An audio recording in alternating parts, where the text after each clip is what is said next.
Craig Sell, and I welcome you to the Pace Insight series sponsored today by Drips. The subject is SMS best practices for call centers.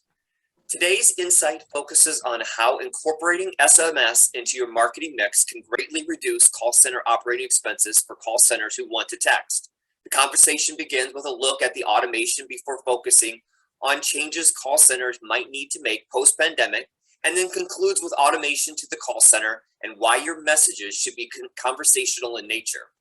On this Pace Insight, we are joined today by AC Evans, co-founder and CEO at Drips. Good morning, AC. Morning, how are you?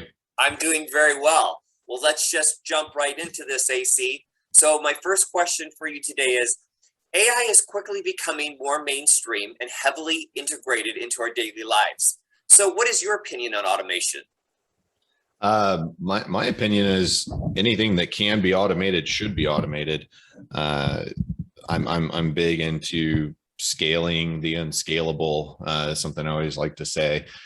So yeah, I think if it can be automated, it should be. And I think that we've seen that time and time again, whether that's through different revolutions, industrial and otherwise. Efficiency is good. Absolutely, totally agree. So with the recent pandemic has made a lot of companies look into automation as an option, while others continue to try to operate business as usual. Do you foresee any surprises that might come up for the companies that aren't integrating automation into their business? Yeah, I think, again, back to efficiencies, I think everybody's seeing this now. Burger King, work today, get paid tomorrow. McDonald's is doing cash bonuses. I think one of the fast food restaurants paying like $30 an hour or something like that. So staffing is a global problem right now. And if you can't staff your call center, as an example, to deal with open enrollment, AEP, et cetera, you're gonna run into a big issue, this year when it comes to open enrollment. I mean, a lot of these call centers have to spin up, 3 to 5x in size and capacity. And I think this year is going to be extremely difficult to do that. I think you'll see the same thing when it comes to tax season for, the H&R Block type companies of the world. It's terribly difficult to staff a bartender. I think it's going to be just as hard to staff a call center. Yeah, exactly. Very insightful. So what should a company or enterprise do before they even consider adding SMS? Well, you got to make sure you get the right consents in place, right? Drips and our attorney, Eric Troutman of TCPA World, Squire Patton Boggs, we all do a pretty good job at putting out a ton of content on this, on our blog and on his blog. So the first step is, do you have the right to SMS, right? Do you have the consents necessary? And every use case is different, right? If somebody calls you and you don't get a hold of them, are you allowed to automatically text them back the next morning? It's a question for your lawyers, but there's best practices across the board. If you have an existing business relationship with somebody, are you allowed to text them? Maybe if it's administrative, but maybe not if it's marketing. What's the difference between marketing and administrative? These are all very gray. In one circuit, there's a court opinion that says it's one way, and another circuit, there's a court opinion that says it's another way. So I think the first thing to do is just kind of a consent audit, of your audience, whether that's existing business relationships, prior existing business relationships, prospects. I think you got to look at what do you have the right to do? And then if you don't have the right yet, you start to build that into your process first, collecting TCPA consent on a web form is the most simple, example. Updating your policies when people are signing up with wet signatures to get the right consents in place. I couldn't tell you how many enterprises we talk to, big companies that they have to go through that process, right? Because they haven't been saving and capturing the right consents over the years. So right, great advice. So what does conversational texting do that typical messaging doesn't? Yeah, so I think in your intro you said why conversational texting. I think it's the way that the channel was meant to be used, right? It's the way that we use it, you and I. It's the way that consumers use it every single day, and to do it differently, I think, is antithetical with the with the channel itself, right? So if I'm, sending you, so if I'm like pushing you a bunch of messages, like coupon codes for Chipotle or something, that one-way push isn't necessarily like how I'm used to dealing with SMS, right? That's going to feel a little more intrusive to me than if Chipotle said something like, hey, hey, Craig, we can get you free chips and guac this weekend if you want to come in. Let me know if you're interested. And I'd be like, oh, cool. Like I can text Chipotle back, right? That's a little, little far-fetched. I think direct response for low consideration items like chips and guac makes a lot of sense, right? Like sending a one text message to Craig to remind him of those, fancy socks that you forgot to buy in the shopping cart. That's enough, right? Like it's automated, it's one way, it's enough to get the people that are going to buy back to buy.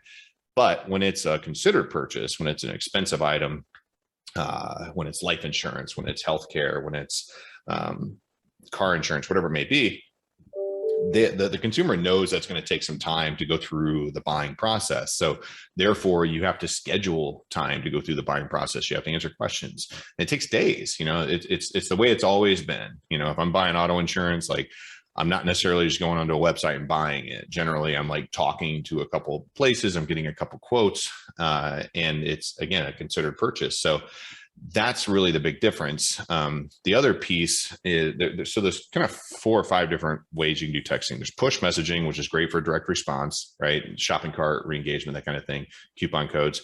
There's chatbot, which I think you've probably seen this with doctor's office, dentist's office, right? This is okay if it's a high consideration, meaning I'm very interested, right? I already signed up to get my hair cut or whatever, and I'm just replying C to confirm. Otherwise, it's a bad user experience, right? Like you wouldn't want to try to get somebody to get a mortgage loan with a chat bot. It'd be like, you'd ask a question, well, what's interest rates going to look like next month? And be like, we don't understand your response. Please respond Q for quote or R for reschedule, and it'd be a bad user experience because it's too mechanical, right? There's too much friction there. Another way is two-way agent enablement. I'm sure Pace has seen a lot of this with their call center clients, like, through Five9 or Salesforce or whatever, just giving your call center the ability to do texting, the actual humans, the ability to send and receive text messages. Problem with that is it's expensive. And again, what cannot be automated should be automated. It also opens up risk, like there's no quality assurance outside of, whatever training you may have in place. The last is what we do, which we call conversational AI or conversational texting, which is the same value as those humans doing the texting, but with quality assurance and at a cost that makes sense. Yeah, it's very insightful. So how does conversational texting impact the time it takes an organization to respond to a qualified prospect from the moment they become an inbound lead? I think the cool thing about conversational texting, and again, this is because it takes time, right? Is that lead doesn't become a real prospect until that lead is ready to become a real prospect, right? Like we put them in the driver's seat. We have our polite persistence model, which really just means, we'll remind them if they forget to show up for a scheduled appointment, that kind of thing. But really, at the end of the day, what we are doing is facilitating an asynchronous conversation in order to figure out when is it good for Craig, right? So it does a couple things. It may push out the time it takes you to get a hold of the person, but when you do get a hold of them, it's the right time because this is the time that Craig chose, right? So you may see, I've seen some where the sales cycles got shorter. I've seen some where they stayed the same. I've seen some where they got a little longer. Every audience and every product offering is different. But again, the point is, I'm now not trying to steal Craig's time by calling him at 2:30 p.m. on a Tuesday. I'm asking Craig, when is a good time? And you say, wow, tonight at 5:15. Great, we call you then. So yes, it took me 3 more hours to get him on the phone, but I have a happier Craig, right? Yes. And maybe Craig asked the question, like, what's it going to cost me? And I was able to answer it before getting on the call. So oftentimes the sales calls will actually take less time, less agent time, because we've already pre-qualified the user. We've already educated them a little bit and answered a couple, basic buying questions. 100%. So how can call centers complement their operations with conversational texting? I think, look, I think there's a great place for call centers. Drips was never set out to try to, kill the call centers. It's really meant to be an enhancement of, not a replacement to, right? So I think if you have a live person who's asking to be contacted to go over a mortgage loan, by all means, put a human dial agent on that for one dial, maybe two dials.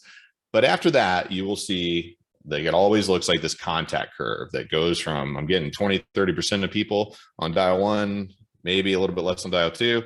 And then it goes to this long tail of like, why are we doing this? And a lot of industries are still, dialing 27 times, over the course of 2 weeks, when 90% of the juice they got was in those first two squeezes, those first two dials. So in my opinion, and it's a little self-serving, obviously, after that second dial, right before that contact curve falls off a cliff, that's when you should engage in conversational texting. That's when it should say, hey, Craig, it's whatever, Loan Depot, just tried you a couple times. Is there a better time we could talk?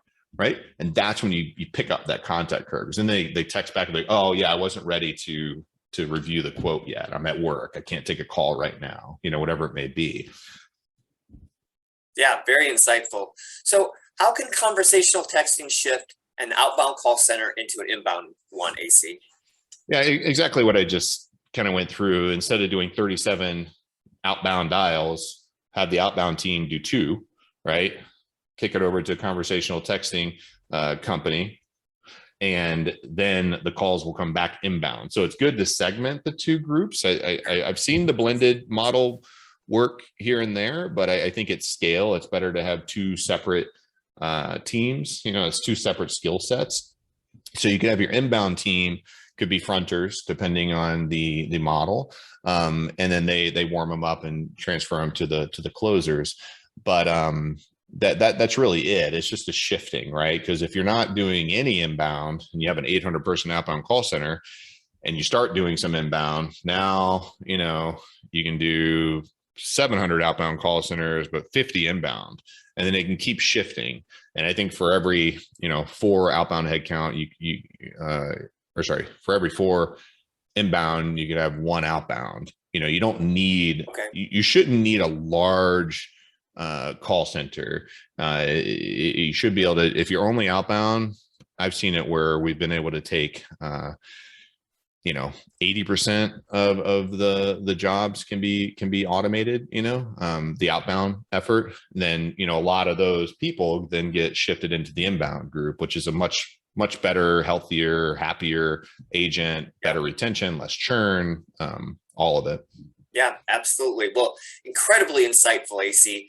I want to thank our viewers for listening today, and I want a special thanks to AC Evans from Drips as our sponsor. I am Craig Suh with Pace, and listen in for our next big insight coming your way soon. Thank you again.